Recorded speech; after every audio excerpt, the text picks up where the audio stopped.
na pengine ni kauli ya unyenyekevu ambayo inavitaka vyombo vya dola kuweza kubaini aliyefanya au waliofanya jambo hili.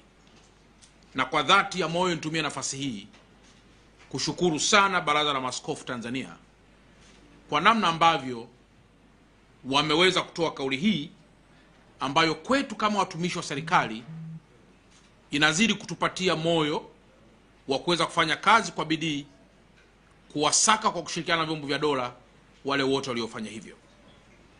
Lakini pili, nimefuatilia pia statement iliyotolewa na Chama cha Mapinduzi kupitia katibu mtendaji wa chama Dr. Emmanuel Nchimbi.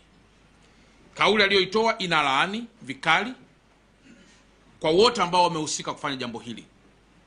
Na mimi kwa dhati ya moyo pia nitumie nafasi hii kumshukuru sana katibu mkuu, lakini naamini statement ile imetolewa kwa niaba ya wanachama wote wa Chama cha Mapinduzi.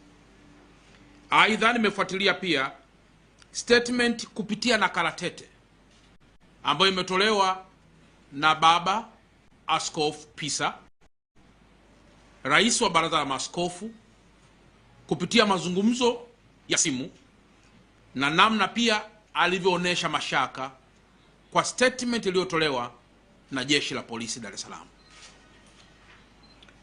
ambayo imetolewa na Sakap Mlilo, kamanda wa kanda maalum ya mkoa wa Dar es Salaam. Na mwisho nimefuatilia pia statements zilizotolewa na wadau mbalimbali wa sheria akiwemo rais wa TLS kaka yangu Mambugusi pamoja na watu wengine. Na mwisho nimefuatilia maoni ya watu wema ambayo yametolewa katika mitandao